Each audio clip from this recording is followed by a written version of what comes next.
Ce que je dis, c'est que le choc des mots en littérature ne provient pas des idées qu'ils sont censés exprimer, puisqu'un écrivain a d'abord affaire à un corps solide qui doit être manipulé d'une manière ou d'une autre. Et pour en revenir à notre cheval de Troie, si on veut bâtir une parfaite machine de guerre, on doit se garder de l'illusion que les faits, les actions, les idées peuvent dicter leur forme directement aux mots. Il faut en passer par un détour. Et le choc des mots est produit par leur association, leur disposition, leur arrangement, aussi bien que par chacun d'eux dans son utilisation isolée. Le détour est le travail. Il consiste à travailler les mots comme dans n'importe quel travail où on transforme un matériau en autre chose, en un produit. Il n'y a pas moyen de se passer de ce détour, car c'est dans ce détour que tient toute la littérature. Monique Wittig, Le chantier littéraire. Dominique Sanson-Wittig, tu es la nièce de Monique Wittig et tu nous as confié que les nombreux échanges et moments partagés avec elle ont eu une très grande influence sur ta vie personnelle et sur ta vie professionnelle. Peux-tu nous raconter cela ? Alors, bonsoir plutôt, à tous et à toutes. Oui, je vais commencer par apporter quelques précisions qui me concernent pour permettre de mieux comprendre les liens assez particuliers qui se sont noués entre Monique Wittig et moi. Et ça va nous permettre en fait de rentrer directement dans une des questions de cette soirée, le féminisme. Donc Monique et Gilles, sa sœur, qui était ma mère, ont voulu, dès les années 50, ne pas rentrer dans les normes régissant une vie de femme à l'époque, à savoir se marier et avoir des enfants. Alors pour ma mère, ça a été un peu plus difficile, mais parce que ni ma naissance, ni son mariage étaient choisis, et que ma mère ne désirait pas d'enfants, ce sont ses parents qui m'ont élevée. Et au fil des années, peu à peu, je suis devenue ainsi la petite dernière, la troisième Wittig, la petite sœur de Monique et de ma nièce, et de ma mère, excusez-moi. Alors, dans les années 60, Monique, qui habite à Paris, vient régulièrement le week-end chez ses parents et qui habite dans le Val d'Oise. Et elle y séjourne parfois de longs moments, notamment pour écrire. Et du coup, elle va s'occuper de mon éducation. Alors, littéraire, mais aussi de mon éducation féministe. Je mets des guillemets, elle était déjà féministe, mais en fait, ni elle ni moi ne pouvions utiliser ce mot à l'époque. Alors, par exemple, elle commande systématiquement les plaisanteries dans les BD qui ridiculisent les femmes et les filles. Et il y en avait beaucoup, en fait. Elle critique aussi les tenues vestimentaires qui nous entravent, la petite jupe quand on fait du tennis, la petite jupe aussi quand on fait de la danse. Et c'est chez ses parents qu'elle rédige l'Opoponax en 1964. Très vite, dit-elle. Alors, dans 2 interviews qu'elle va donner après, au moment de la sortie de l'Opoponax, elle dit 3 mois ou 6 mois. Mais c'est effectivement très rapide pour elle. Et donc, je vais en quelque sorte la voir écrire. En fait, elle m'en lit des extraits parce que c'est un livre sur l'enfance et donc elle teste sur moi des scènes pour voir qu'est-ce que ça fait à un enfant. Elle essaye de m'expliquer qu'écrire est un travail, même si elle ne part pas au bureau comme sa sœur ou comme son père. Elle m'explique que lire est important pour ce travail. En fait, moi, à cette période-là, je suis en fin maternelle. Je ne sais ni lire ni écrire. Mais bon, elle m'explique tout ça. Elle me lit des extraits du nouveau roman. Ça ne m'a pas enthousiasmée. Puis j'entends, surtout ça, j'entends sa joie lorsqu'elle reçoit le prix Médicis. Et Monique sera donc toujours pour moi un écrivain qui a réussi.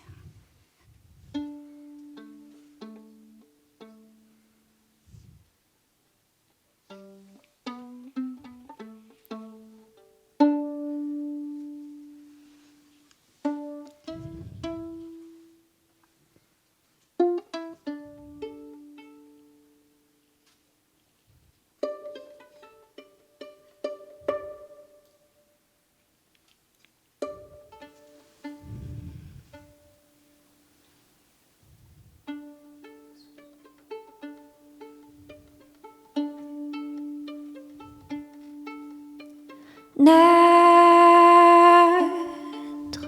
femme, grandir avec sur la tête une lame, les dogmes qui plient mon âme ont pour seul écho vos infâmes tribunaux. Seul pour échapper aux souhaits obscurs de nos semblables, nos cœurs et le coupable.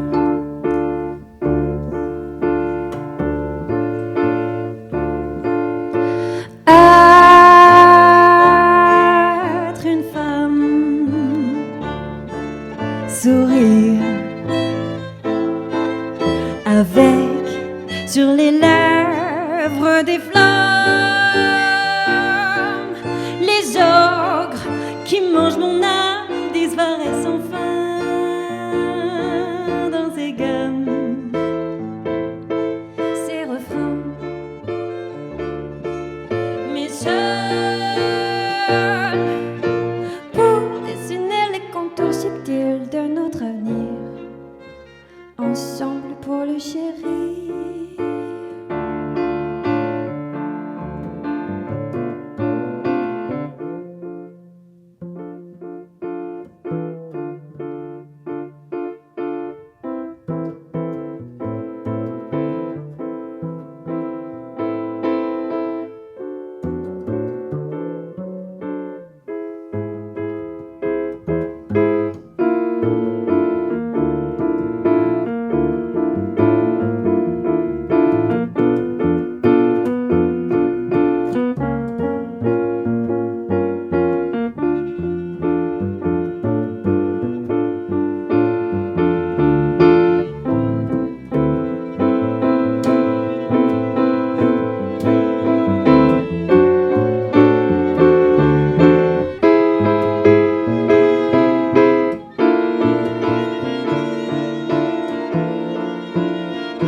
Certes,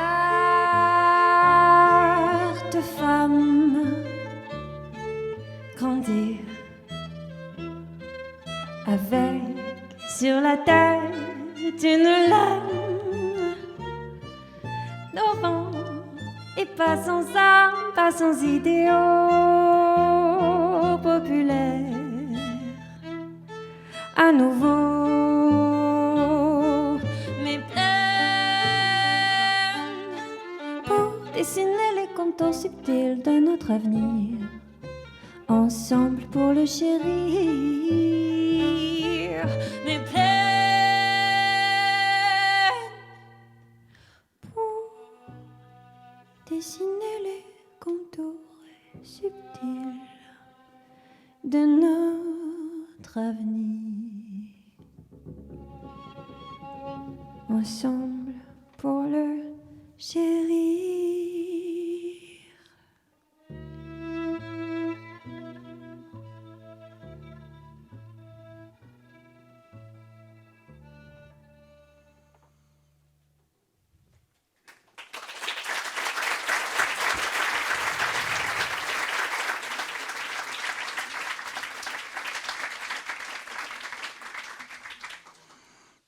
Monique Wittig, vous allez à la ligne? Non, je ne vais pas à la ligne. C'est le titre de l'article publié par Huguette de Bézieux dans le Figaro le 2 décembre 1964, à l'occasion de la parution de l'Opoponax, qui a reçu donc le prix Médicis. Le prix Médicis 1964, c'est une petite dame chétive, toute éberluée par son succès. Il paraît que Monique Wittig a 29 ans, on aurait tendance à lui en donner 14, avec ses cheveux raides d'écolière, son visage qui, visiblement, n'a jamais été touché par le moindre maquillage, ses doigts menus d'adolescente. Et, détail curieux, elle porte des bottes lacées en cuir beige qui font penser aux petites filles de la comtesse de Ségur. Rien d'étonnant après tout cela que son premier livre parle de l'enfance. Mais à vrai dire, les choses ne sont pas aussi simples. Si Marguerite Duras a crié au chef-d'œuvre, si Nathalie Sarraute, Alain Robbe-Grillet et Claude Simon ont tout de suite reconnu Monique Wittig comme l'un des leurs, c'est que l'Opoponax n'est pas un roman de la veine du général Dourakine ou de celle du petit Nicolas. Pour déconcerter le lecteur moyen, tout y est. Les 3 premières lignes qui choquent comme un coup de poing, l'absence pendant 281 pages du moindre alinéa, les phrases mises bout à bout. Alors une sœur dit « À qui est le panier avec la pomme à demi rongée ?» L'emploi systématique du pronom indéfini « on » pour donner une impression de flou, de généralité, d'indifférence. Et puis, pour couronner le tout, ce titre mystérieux, cet Opoponax, que tout le monde essaie d'interpréter sans bien y parvenir. Un lieu, un état, un noyau pour certains. Pour d'autres, c'est la couleur de la vie ou le destin. Jusqu'à l'auteur qui a bien du mal à définir son titre. Définir l'Opoponax ? Mais il n'y a pas de vraie définition. Ou alors, c'est la définition de l'indéfinition. Voyez mon narrateur, c'est à la fois une petite fille, mais aussi un adulte, et même le lecteur, s'il veut entrer dans le jeu, et enregistrer les faits comme une sorte de caméra.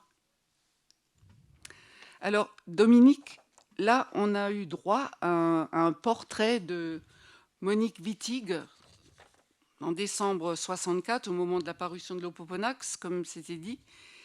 Est-ce que tu pourrais nous en dire un peu plus sur cette tante un peu extraordinaire? Qui n'aimait pas le mot tante d'ailleurs. Alors, je vais commencer en fait par les liens entre Monique Wittig et l'Alsace, puisque donc Monique naît en juillet 1935 à Dannemarie, dans le Haut-Rhin. Sa mère Maria est née dans un village du Sundgau à Olting, proche de la frontière suisse. La famille du père, Noël, vient également de ce même village, mais est partie en 1870, après que l'Alsace devienne allemande. Le père insistait toujours sur ce point, disant qu'ils étaient partis par patriotisme. Et un jour, ma grand-mère, un peu énervée, m'a dit en aparté que le patriotisme avait bon dos et qu'en réalité, cette branche-là de la famille Wittig n'arrivait plus à vivre du travail agricole. Et effectivement, la famille a été s'installer en Franche-Comté, du côté de Montbéliard et de ses usines. Les 2 sœurs du père se sont mariées à 2 frères vivant à Olting, ce qui va renforcer les attaches avec le village. Alors, en 1938, ma mère, Gilles, donc, naît à Mansbach, encore en Alsace, et puis quelques temps après, la famille déménage à Audincourt, dans le Doubs. Alors, le père veut se rapprocher de son travail en usine, mais plus tard, il expliquera aussi avoir eu peur à l'approche de la guerre d'être appelé sous les drapeaux en Allemagne. En fait, c'est une des rares fois où il va faire référence à ses origines alsaciennes. Durant la guerre, le père part à Rodez pour des raisons professionnelles. Sa femme et ses filles le rejoignent. Et Monique et Gilles vont être scolarisés plusieurs années là-bas dans une pension religieuse. Puis, au début des années 50, ils déménagent pour la région parisienne, à nouveau suite à une évolution professionnelle du père. Toutefois, le lien avec l'Alsace demeure, car Monique et Gilles y retournent en été, comme je le ferai également des années plus tard. Sur des photos, on les voit toutes les deux qui participent aux moissons à côté de leur oncle maternel. 2 anecdotes montrent que le village d'Olting avait gardé une certaine importance pour Monique. En juillet 68, elle y est avec sa mère et avec moi et raconte longuement mai 68 au cousin maternel. Au milieu des années 70, elle y emmène sa compagne d'alors. Et puis surtout, dans l'Opoponax, il est beaucoup question d'Olting. Alors, précisons que seule la mère parle alsacien et allemand et que la transmission de ces 2 langues ne se fera pas. J'ai lu hier le premier article qui est paru sur le livre de Monique Wittig, l'Opoponax. Ce que je redoutais est arrivé. L'auteur de l'article avait lu un Opoponax différent du mien. Mon Opoponax, c'est même à peu près sûrement le premier livre moderne qui ait été fait sur l'enfance. Mon Opoponax, c'est l'exécution capitale de 90% des livres qui ont été faits sur l'enfance. C'est la fin d'une certaine littérature et j'en remercie le ciel. C'est un livre à la fois admirable et très important parce qu'il est régi par une règle de fer, jamais enfreinte ou presque, celle de n'utiliser qu'un matériau descriptif pur et qu'un outil, le langage objectif pur. Ce dernier prend ici tout son sens. Il est celui-là même, mais porté au plein champ par l'auteur, dont l'enfance se sert pour déblayer et dénombrer son univers. Ce qui revient à dire que mon Opoponax est un chef-d'œuvre d'écriture parce qu'il est écrit dans la langue exacte de l'Opoponax. Mais il ne faut pas s'effrayer. Les adultes, même s'ils l'ignorent, connaissent le langage Opoponax. Il suffit de lire le livre de Monique Wittig pour qu'ils s'en souviennent. À moins, mais cela peut arriver, d'avoir des yeux très fatigués par une littérature très fausse ou d'ignorer, même si on fait carrière dans la littérature. De quoi s'agit-il dans le livre ? D'enfants, de 10, 100 petites filles et petits garçons qui portent les noms qu'on leur a donnés, mais qui pourraient aussi bien les échanger contre des sous neufs. Il s'agit de 1000 petites filles ensemble, d'une marée de petites filles qui vous arrivent dessus et qui vous submergent. Il s'agit bien de cela, en effet, d'un élément fluide et vaste, marin, toute une moisson, une marée d'enfants portés par une seule vague. Car tout d'abord, quand le livre débute, ils sont très jeunes, ils sont dans le fond d'un âge sans fin. On a dans les 3 ans, je dirais, de Véronique Legrand. D'abord, la vague vit, remue, grouille de 1000 petites vagues dont elle est faite. Celles-ci coexistent et se succèdent sur un rythme ininterrompu de fusillade et je dirais dans un ordre absolu. Et puis, chacune de ces petites vagues s'élargit, se ralentit, et puis elles se chevauchent l'une l'autre, et puis elles s'embarrassent de l'autre, et puis voici qu'elles s'en mêlent. L'enfance vieillit. L'art extraordinaire de l'auteur fait que ce vieillissement monte en nous à notre insu. Comme devant notre propre enfant, nous nous demandons ce qui se passe, nous nous étonnons. Et voici que l'âge de la multiplication est arrivé, puis celui du latin. Mais attention, ici, si l'enfance vieillit, c'est dans l'enfance, sans en sortir, toujours à l'intérieur de cet inexpugnable château fort aux formidables enceintes. Pour la première fois, nous comprenons que nous ne pouvons pas y entrer. Nous sommes conviés à regarder et à voir. L'enfance se fait, respire sous nos yeux. Marguerite Duras. L'Opoponax, son premier roman, donc paraît en 1964, comme l'a dit Aline, aux éditions de Minuit et va recevoir le prix Médicis. Son deuxième, Les Guerrières, est publié en 1969. Donc il met en scène une révolution guerrière et victorieuse, alors menée par des collectifs de elles. Je fais exprès de le dire comme ça, même si c'est un peu compliqué. Elles, je fais référence au pronom elles au pluriel. Pronom qui va revenir de manière récurrente dans le livre. Et le travail sur les pronoms est une des marques du style de Monique Wittig. Donc une révolution guerrière et victorieuse contre la société patriarcale, sexiste et raciste. Lorsque sort le livre, le mouvement féministe n'a pas encore commencé en France. En 1973, elle publie Le corps lesbien, puis en 1976, Brouillon pour un dictionnaire des amantes, qu'elle écrit avec sa compagne américaine, Sandy Zweig.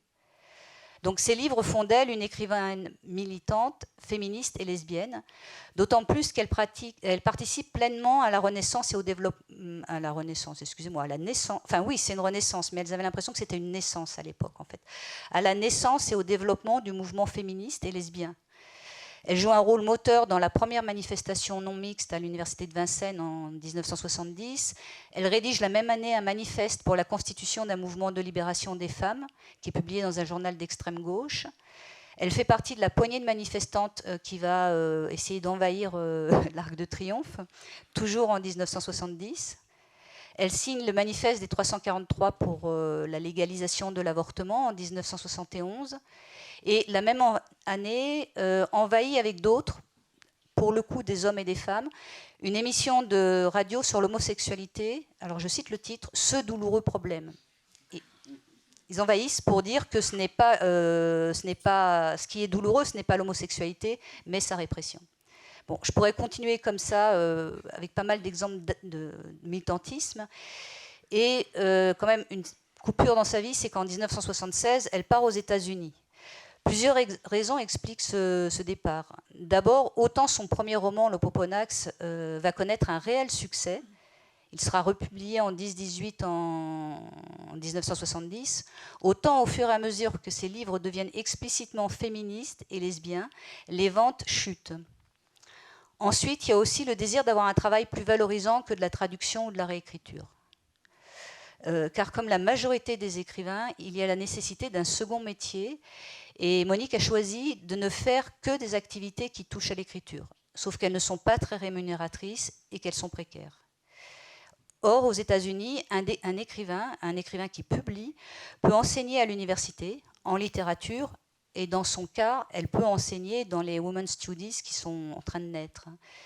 Alors qu'en France, ce sont les diplômes qui priment. Et elle n'en a pas. En fait, au moment de l'Oponax, elle répond à des interviews où elle explique qu'elle a abandonné une licence de lettres parce que, dit-elle, l'université ne nous enseigne que des choses mortes. Et puis, bien sûr, il y a l'attirance à l'époque pour les quartiers gays dans les grandes villes américaines. Alors, en fait, elle va peu à peu s'installer là-bas, tout en revenant régulièrement en France. Et elle va finir par obtenir un poste de professeur en 1990 à l'université de Tucson en Arizona. Le départ aux USA va avoir des effets sur son écriture. Elle va s'investir dans des écrits plus théoriques, des conférences ou des articles. Et ça va l'amener en fait à écrire tantôt en anglais, tantôt en français, par moments, d'abord en anglais, puis ensuite en français. Alors, des écrits théoriques sur l'écriture, comme l'extrait qu'a lu Aline tout au début, et puis des écrits théoriques sur le lesbianisme. Ces derniers seront réunis dans un recueil Straight Mind, intitulé Straight Mind, d'abord publié aux USA en 1992 et seulement en 2001 en France, sous le titre anglais. Donc on voit l'influence des États-Unis puisqu'elle ne cherche pas à traduire l'expression Straight Mind. Alors, cet écart entre la publication aux États-Unis et la publication française montre la distance qui s'est établie entre Monique et la France, ainsi que des désaccords importants avec les militantes féministes lesbiennes, en fait, elle disait copines de l'époque, notamment autour d'une revue Questions féministes. Par ailleurs, elle publie moins de textes purement littéraires. Son dernier roman, Virgile Non, paraît en 1985. Elle met également en scène la même année une pièce de théâtre, Le Voyage sans fin, avec Sandy Zweig, d'abord aux États-Unis puis ensuite en France. Un recueil de textes courts et de nouvelles est publié en 1999, Paris la politique, mais en fait c'est une réunion de textes qui étaient déjà anciens quand elle les publie. Les dernières années vont être difficiles avec des projets inaboutis, la mort de Nathalie Sarraute, dont elle était très proche, ainsi que celle de son père. Et elle s'inquiétait également de difficultés d'écriture. Notamment, il y a eu quand même pas mal de projets qui n'ont pas pu aboutir. Et elle va mourir aux États-Unis, à Tucson, le 3 janvier 2003, d'un infarctus. Mais pour revenir quand même aux éditions de Minuit, son entrée dans le monde de l'édition s'est fait avant l'écriture de l'Opoponax, c'est ça? Alors, c'est une de mes hypothèses. Alors, en fait, avant l'Opoponax, il y a un manuscrit, donc qui est resté inédit, La mécanique, que Monique propose à plusieurs éditeurs. et qui est refusé. Jérôme Lindon, le directeur des éditions de Minuit, la pousse à le retravailler, voire à en écrire un nouveau, s'engageant à la publier. En fait, il n'est jamais évident de trouver un éditeur lorsqu'on n'a pas de relation avec le monde éditorial. Et je crois qu'en fait, Monique était déjà connue à Minuit parce qu'elle y effectuait des tâches, alors c'est comme ça qu'il disait à l'époque, de rewriting, c'est-à-dire qu'elle réécrivait en fait, qu'elle corrigeait, etc. Et on trouve son nom dans l'équipe technique qui a accompagné l'édition du dictionnaire historique des rues de Paris de Jacques Hilaret en 1963. C'est un dictionnaire en 2 tomes, donc j'imagine que ça lui a permis de mettre un pied chez Minuit et de trouver le temps de rencontrer Jérôme Lindon. Et donc, elle avait une jolie phrase à propos de la relation à la maison d'édition que tu avais citée. Donc Minuit, c'est quand même une maison d'édition prestigieuse. C'est la maison d'édition du nouveau roman.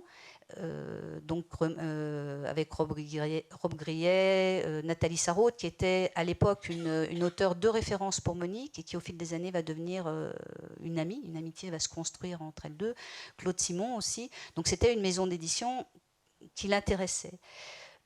On a entendu ce que disait le Figaro. En fait, la manière d'écrire, ils sont en train de faire allusion au nouveau roman. Et Sarraute et Rob Grillet vont siéger au jury Médicis. Et à l'époque, Sarraute dit dans une interview je ne serai sans doute plus là pour le voir, mais dans 10 ou 20 ans, on s'apercevra quel écrivain nous avons couronné là. Alors, à la fois, Sarraute a eu raison, mais à la fois, il a eu tort, parce que le succès, il est vraiment venu plus que 20 ans après. Et donc, Jérôme Lindon et Minuit seront des références importantes. Et même lorsqu'ils sont en train de rompre en 1998, le dernier livre littéraire que Monique publie est publié chez Paul, en fait. Lindon fait état d'une certaine tristesse au fait qu'elle aille ailleurs. Et Monique lui répond dans un courrier « Minuit, c'est là où j'ai voulu être, et un auteur sent que la maison qu'il édite est un peu sa maison. »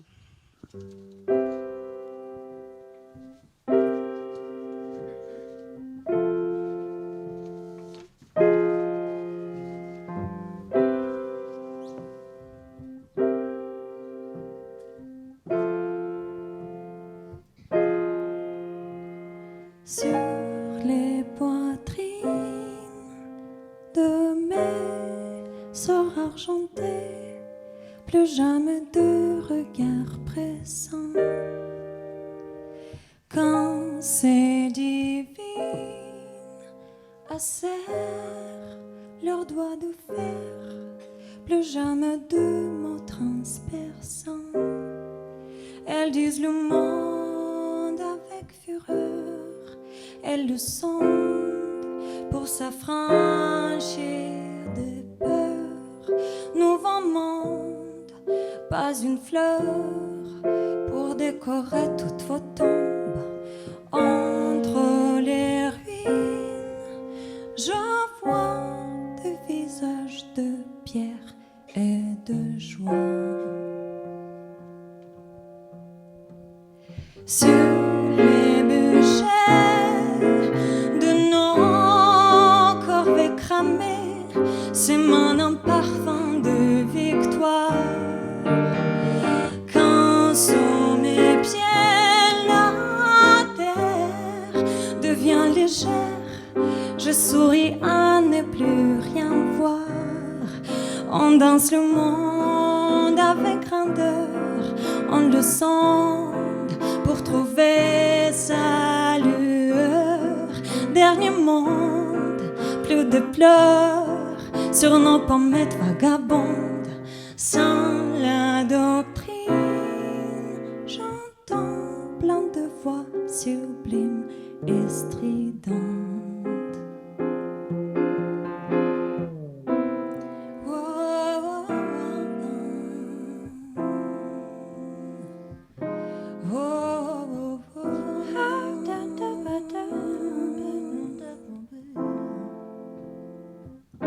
Whoa.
vagabonde, on danse le monde avec grandeur, on le sonde pour trouver sa lueur. Dernier monde, plus de pleurs sur nos pommettes vagabondes.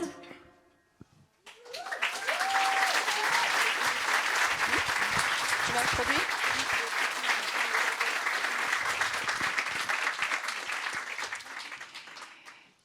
Et maintenant, nous allons en apprendre un peu plus sur l'Opoponax et l'Alsace. Alors oui. Donc, il y a une partie entière dans l'Opoponax qui est consacrée à Oltingue, de la page 98 à 142. Le village où vit une partie de la famille du père et toute la famille de la mère.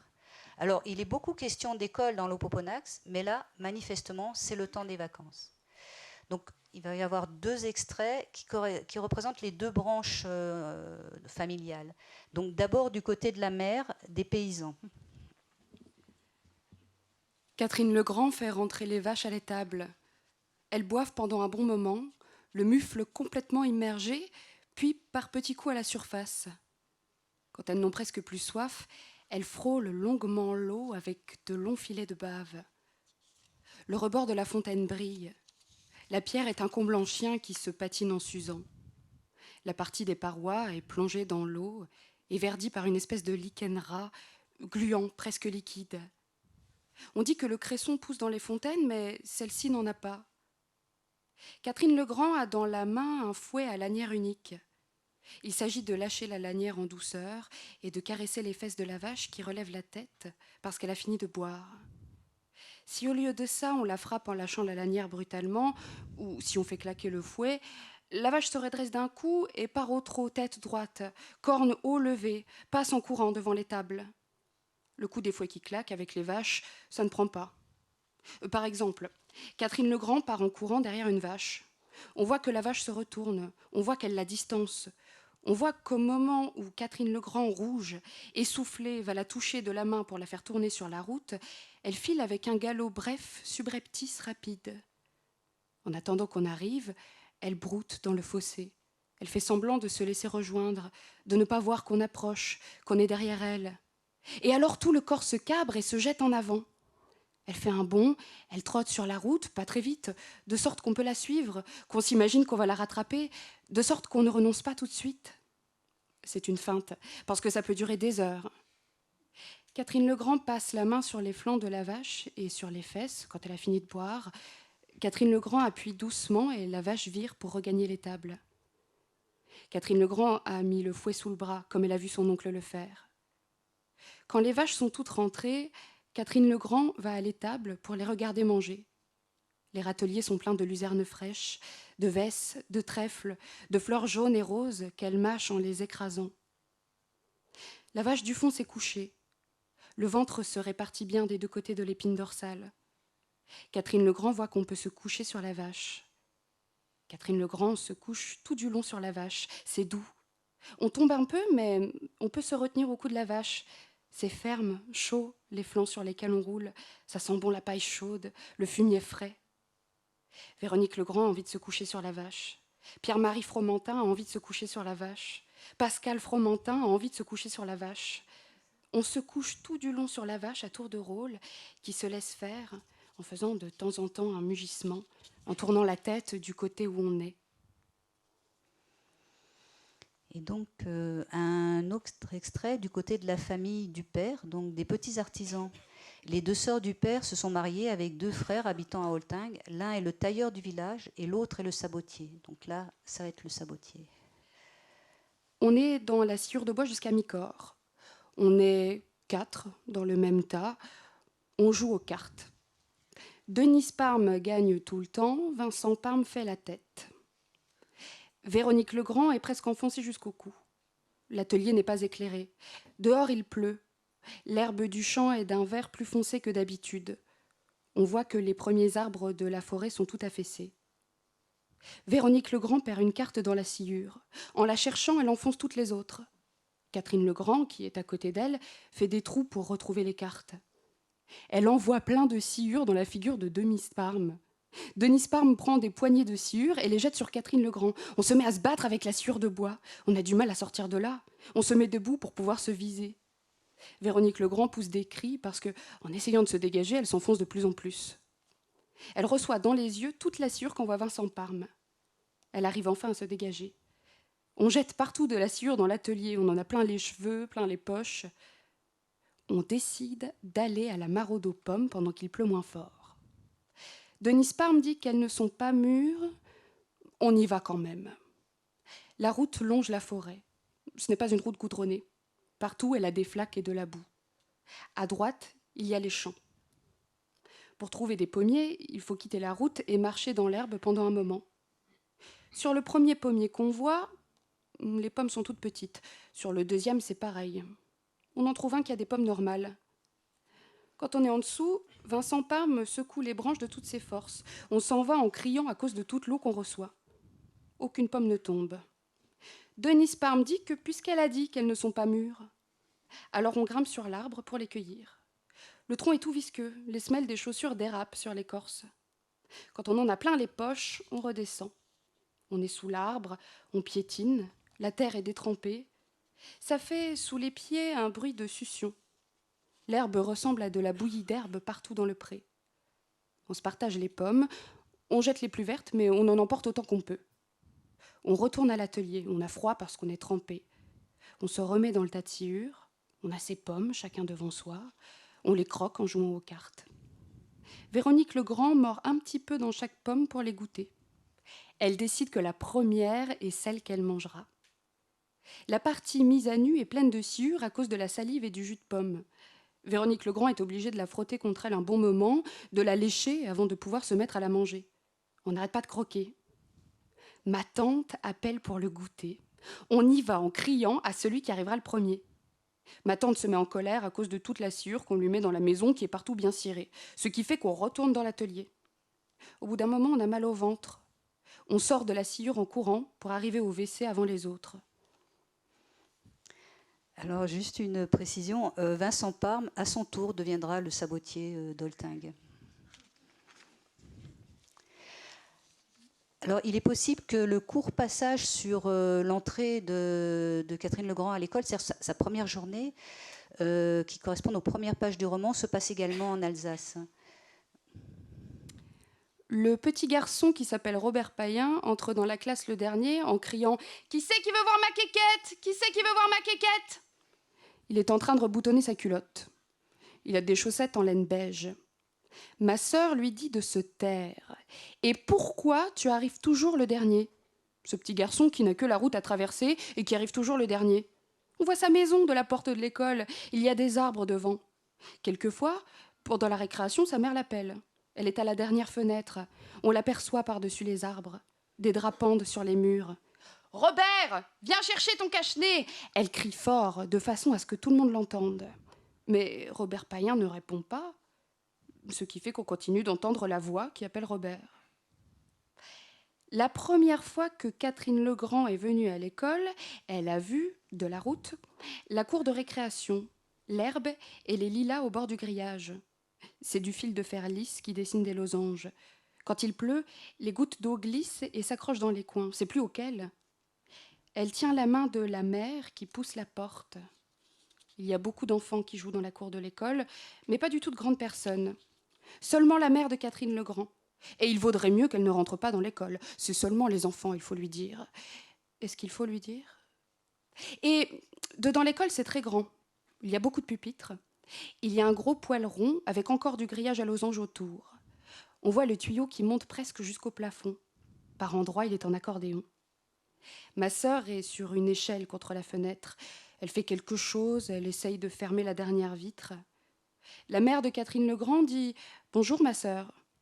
Alors elle descend, elle prend la petite fille par la main.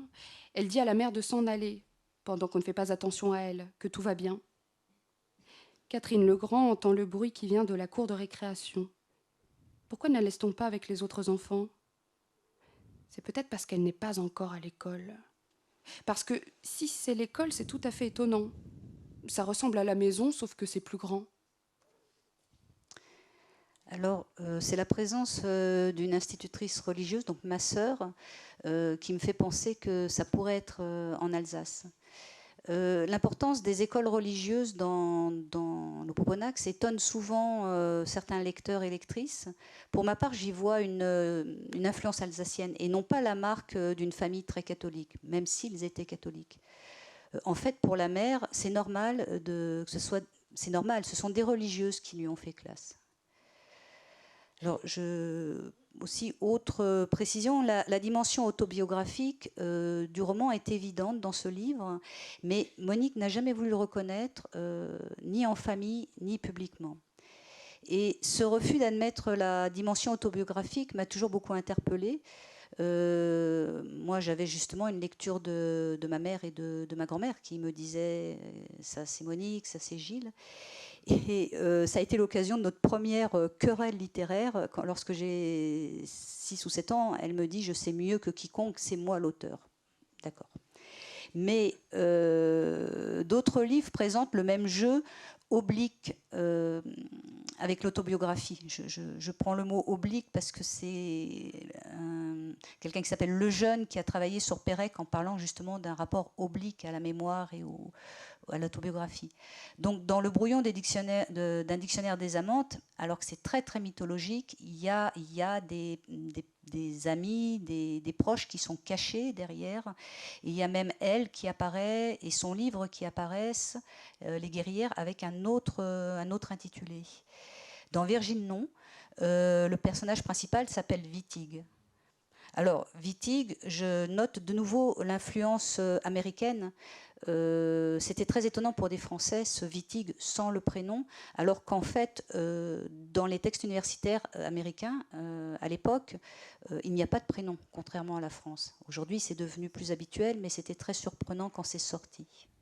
Nous qui sommes sans passé, les femmes, nous qui n'avons pas d'histoire, depuis la nuit de temps, les femmes, nous sommes le continent noir, debout, fameux esclaves, et brisons nos entraves, debout, debout, debout. Asservis, humiliés, les femmes, achetées, vendues, violées, dans toutes les maisons, les femmes, hors du monde reléguées, debout, fameux esclaves, et brisons nos entraves, debout, debout, debout. Seules dans notre malheur, les femmes, l'une de l'autre ignorées, ils nous ont divisés, les femmes, et de nos sœurs séparées, debout, fameux esclaves, et brisons nos entraves, debout, debout, debout, debout. Reconnaissons-nous les femmes, parlons-nous, regardons-nous, ensemble on nous opprime les femmes, ensemble révoltons-nous, debout, fameux esclaves, et brisons nos entraves, debout, debout, debout, debout, debout. Le temps de la colère, les femmes, notre temps est arrivé. Connaissons notre force, les femmes, découvrons-nous des milliers, debout, fameux esclaves, et brisons nos entraves, debout, debout, debout, debout.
sommes sans passé, les femmes, nous qui n'avons pas d'histoire.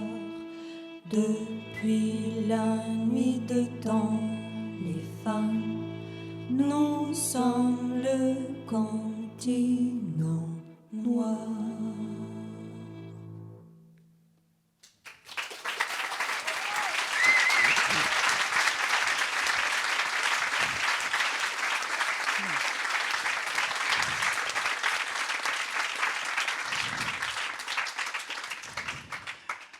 Donc, nous venons d'entendre l'hymne du MLF, vous l'aurez reconnu, que Monique Wittig a coécrit, c'est bien ça? C'est-à-dire que c'était des créations collectives dans une réunion un soir, et donc elles partaient sur un air connu et elles écrivaient à plusieurs. Donc oui, Monique a participé. Donc féministe et lesbienne? Alors, le Pouponnac, c'est dès 1963 un roman féministe et lesbien.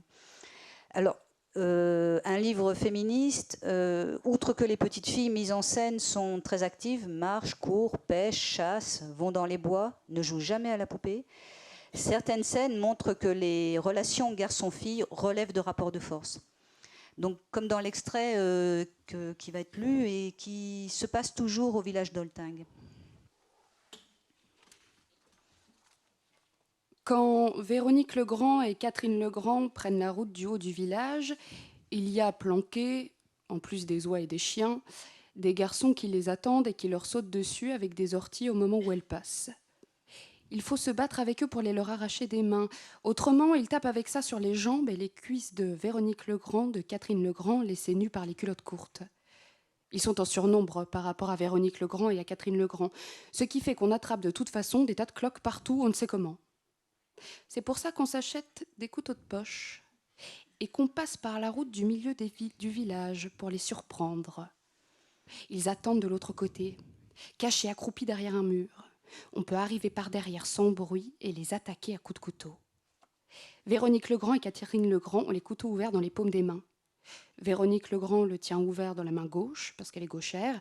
Catherine Legrand le tient ouvert dans la main droite parce qu'elle est droitière. Elles peuvent ainsi avancer côte à côte, étroitement serrées, hanche contre hanche, sans se gêner. Les couteaux sont à l'extérieur d'elles. On aura du mal à les surprendre. Les garçons se retournent avec leurs orties au moment où elles arrivent. Quand ils voient Catherine Legrand et Véronique Legrand avec des couteaux, ils crient quelque chose qu'on ne comprend pas en leur sautant dessus, en leur envoyant d'un seul coup toutes les orties à la figure, sur les jambes, sur les cuisses, en se sauvant en courant. La mère confisque les couteaux parce que les garçons racontent tout à leurs parents. Alors je reviens à nouveau sur la dimension autobiographique. À cause d'un détail dans cet extrait, Gilles, la sœur de Monique, était gauchère. Donc ce marché côte à côte, c'est quelque chose qui fait assez vécu en fait. Et c'est d'ailleurs cet extrait que ma mère lira lors de la cérémonie d'hommage. Alors je ne vais pas dire fémage parce que Monique quand même a écrit « Les lesbiennes ne sont pas des femmes ». Donc je ne suis pas sûre que fémage lui aurait convenu. Donc lors de la cérémonie d'hommage qui a eu lieu en 2003 en France après le décès de Monique. C'est ça qu'elle a lu. Alors, du côté du féminisme, ce que je trouve aussi important, c'est la chute. La mère confisque les couteaux. C'est-à-dire que c'est assez réaliste comme féministe, assez systémique. On voit que ça se passe à plusieurs niveaux. Le féminisme du livre est repéré à l'époque par une seule journaliste, la journaliste de l'Humanité, Mireille Boris. Elle insiste sur le partage des mêmes jeux par les garçons et les filles à la campagne et remarque l'importance de femmes guerrières dans le roman. À propos de la littérature ancienne.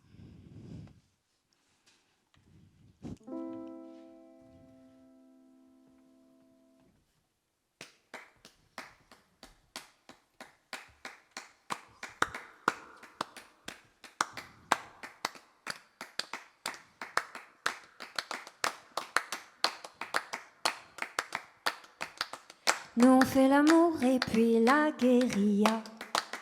L'amour entre nous, c'est l'amour avec joie. Mais pour faire l'amour, il n'y a pas d'endroit. Partout il y a des hommes et partout on se bat. On prendra les villes, on prendra les jardins. On cueillera des fleurs avec nos petites mains. Et sur nos poitrines, on aura du jasmin. jasmin. Et on dansera en mangeant des raisins. Que l'homme reste à l'ombre et que la femme soit au soleil, c'est moi et elle. Que l'homme reste à l'ombre et que la femme soit au soleil, c'est moi et elle. Que l'homme reste à l'ombre et que la femme soit au soleil, c'est moi et elle. Que l'homme reste à l'ombre et que la femme soit au soleil, c'est moi et elle. On prendra les eaux, on ouvrira les cages. Vive les oiseaux et fini le ménage. On se balancera au cou des girafes. L'amour entre nous, aux hommes, la guérilla. On prendra le soleil, on le mettra dans le train. On aura des casques de mécaniciens. On ira en Chine dans le transsibérien. Et puis on s'en fout, tout ce qu'on fait est bien. Que l'homme reste à l'ombre et que la femme soit au soleil, c'est moi et elle. Que l'homme reste à l'ombre et que la femme soit au soleil, c'est moi et elle. Que l'homme reste à l'ombre et que la femme soit au soleil, c'est moi et elle. Que l'homme reste à l'ombre et que la femme soit au soleil, c'est moi et elle. Nous on marche en chœur, on n'avance pas à pas, rasant l'agresseur des chemins qui verdoient. Mais pour être sans peur, il faut briser l'aura des terribles heures qui ont fait nos traumas. On rugit bien fort, on attelle nos chats. Peu importe la mort, les femmes sont bien l'espoir. Plus jamais personne ne brisera la mémoire de toutes ces madones qui s'aiment sans histoire. Que l'homme reste à l'ombre et que la femme soit au soleil, c'est moi et elle. Que l'homme reste à l'ombre et que la femme soit au soleil, c'est moi et elle. Et pour ce dernier refrain, c'est le moment où on vous demande de participer, sachant que le but n'est pas de chanter juste, mais de chanter. Si vous êtes d'accord, puisque si la prise de conscience, elle est intellectuelle, poétique, littéraire, parfois corporelle, la lutte, elle est collective.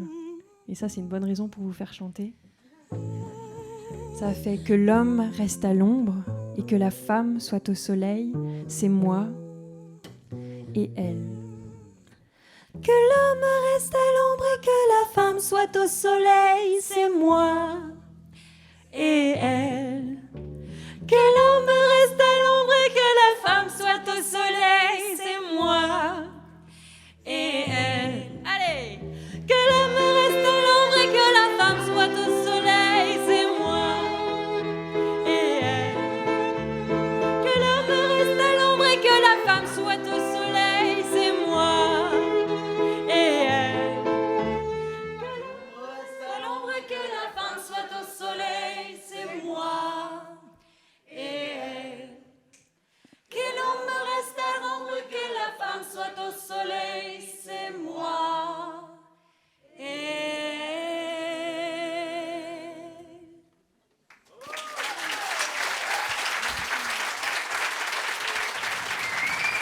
Je vais dire un petit quelque chose sur la guérilla. Je peux redire un petit quelque chose sur la guérilla. Donc, quelques mots sur la guérilla. Oui, alors c'est assez amusant ce qui vient de se passer. Donc en fait, c'est comme ça qu'elle qu'elle créait les chansons. Elle partent d'une chanson de Gainsbourg, elle la détourne. À ma connaissance, c'est la première chanson lesbienne du mouvement. Et en fait, le refrain, vous l'avez repris et vous l'avez rearrangé. Mais à l'époque, ce qui revenait en tant que refrain, c'était plutôt « et on s'en fout, tout ce qu'on fait est bien ». Et bien sûr, il n'y avait pas l'homme, la femme, c'était « on s'en fout, tout ce qu'on fait est bien ». Ça m'avait vraiment marqué. Voilà. Et donc l'Opoponax, c'est aussi une histoire d'amour. Oui, c'est aussi une histoire d'amour très subtile entre deux filles et qui se termine bien. On dit mon enfant, ma sœur, Songe à la douceur d'aller là-bas vivre ensemble, aimer à loisir, aimer et mourir au pays qui te ressemble. On dit qu'il n'y a pas de rentrée où les marronniers ont une odeur triste, où on ne regarde que le verre des tilleuls. On dit qu'il n'y a pas de rentrée où du groupe où on regarde les figures des autres groupes. Si les allées sont ratissées, si on a rangé les brouettes, les fourches, les balais à gazon, s'il n'y a pas de feuilles par terre, s'il n'y a pas de fleurs, si le sol du préau est sans poussière, on dit qu'on ne le voit pas. On dit l'heure où on n'a pas pu sortir avec le soleil vertical, le ciel indigo, le ciel outre-mer, le ciel blanc, le vent des après-midi dans les arbres, l'image. Les collines ou les bancs de nuages ou les pluies, les déplacements vers les rivières, les marches dans les forêts, les jeux. On dit que Valérie Borges a les mains, les jambes, la figure d'un brun luisant, que Valérie Borges porte un chemisier blanc sous la blouse, que Valérie Borges n'a pas encore retiré le pullover de laine qu'on garde tout l'hiver. On dit qu'on est en avril, que les fleurs sont tendres aux arbres, ou bien que les fleurs les recouvrent. On dit qu'on est en octobre, qu'on repousse du pied les fleurs qui tombent. On dit qu'on marche en tenant Véronique Legrand par la main. On dit qu'on est l'Opoponax. On dit qu'on descend la colline en courant. On dit qu'on cherche des musiques pour les poèmes qu'on connaît. On dit qu'on attend les lettres de Valérie Borges. Catherine Legrand va jusqu'au groupe des internes, auxquels se sont jointes Julienne Pont, Laurence Bougnol. Catherine Legrand ne court pas. Non, Valérie Borges n'est pas là. Oui, elle doit arriver d'un moment à l'autre, à moins qu'elle soit encore en vacances pour quelques jours. On ne sait pas si Valérie Borges doit venir. On se demande si Valérie Borges va venir. Elle vient. On la voit passer le portail. Quelqu'un marche à ses côtés d'elle. Quelqu'un marche à côté d'elle avec des valises. Quelqu'un monte les marches du perron à côté d'elle. Quelqu'un l'embrasse et s'en va. On court à la rencontre de Valérie Borges. Valérie Borges et Catherine Legrand se retrouvent dans la première cour, près du perron. On se bouscule, on se frappe sur les bras, on s'entraîne. Valérie Borges et Catherine Legrand se mettent à se battre. On les voit rouler dans la poussière, l'une sur l'autre, se tirailler, se pousser, se frapper, essayer de se dégager. Valérie Borges et Catherine Legrand sont corps à corps. Valérie Borges tenaille un des poignets de Catherine Legrand pendant que Catherine Legrand lui tord le bras pour lui faire lâcher prise. À un moment donné, Valérie Borges fait basculer Catherine Legrand, la maintient par terre en la tenant par les bras. Ma mère de Saint-Jean-de-Dieu descend le perron. Ma mère de Saint-Jean-de-Dieu marche dans la cour du côté où sont Valérie Borges et Catherine Legrand qui se battent par terre. Ma mère de Saint-Jean-de-Dieu les regarde faire. On voit qu'elle s'arrête un moment avant de s'approcher d'elles, avant d'aller leur dire « Valérie Borges et Catherine Legrand, voulez-vous vous mettre debout ?» On se secoue, on se frotte, on a les cheveux dans les yeux. Catherine Legrand, Valérie Borges vont ensemble jusqu'à un banc où Valérie Borges pose le pied pour nouer le lacet de sa chaussure, pour remonter sa chaussette. On voit l'os de son genou. On voit qu'elle fait pareil avec l'autre jambe. Elle renoue le lacet, défait de la chaussure, remonte la chaussette. Valérie Borges enlève son manteau et demande à Catherine Legrand de le lui tenir pendant qu'elle remet en ordre ses vêtements. Catherine Legrand regarde Valérie Borges tirer son pull au vert à travers lequel les seins sont vus. Alors, Valérie Borges demande qu'on lui donne son manteau. Catherine Legrand voit en le lui tendant qu'elle a les joues toutes rouges.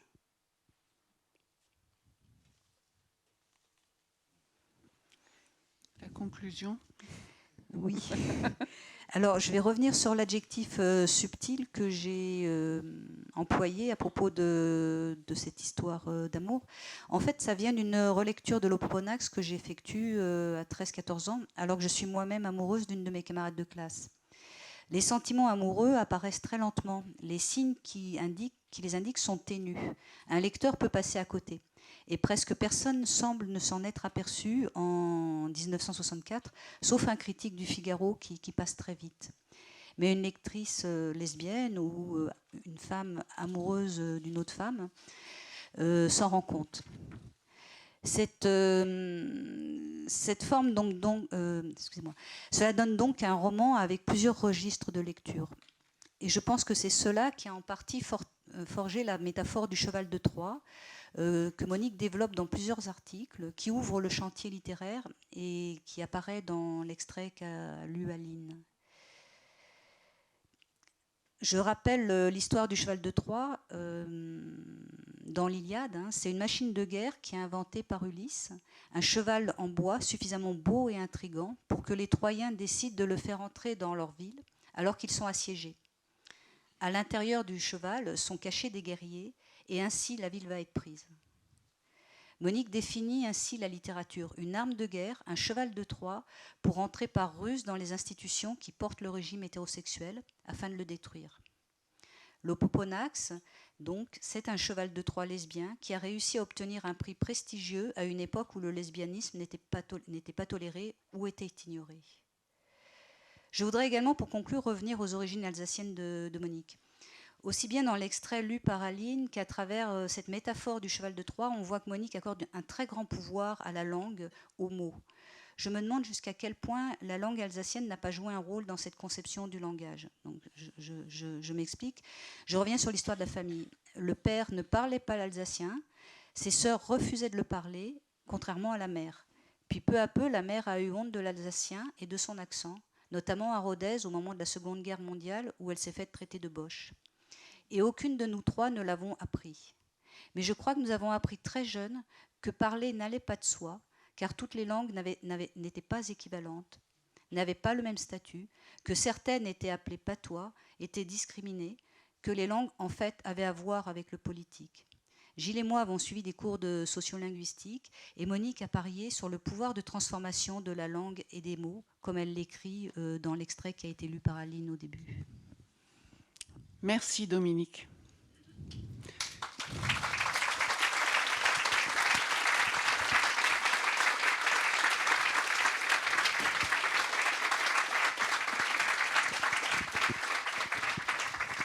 Je voudrais vous présenter nos artistes, en commençant par Louise Wetterwald au piano et au chant.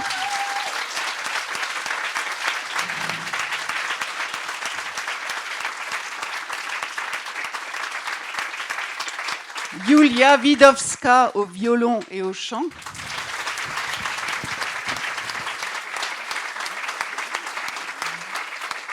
Waldemar Simanski à la contrebasse.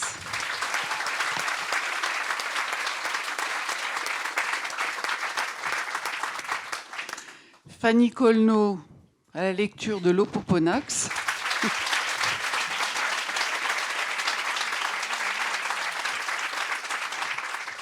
Et Dominique Sanson-Wittig qui nous a accompagnés et pour la construction de cette soirée et qui nous accompagnera aussi pour la suite, parce que j'en profite pour dire que nous continuerons à vous présenter l'œuvre de Monique Wittig lors d'autres événements qui auront lieu le 28 avril dans le cadre de l'inauguration Capitale mondiale du livre et le 14 mai à la médiathèque Olympe de Gouges, dans le cadre des soirées Olympe de Gouges, où nous vous présenterons d'autres aspects de la vie et de l'œuvre de Monique Wittig.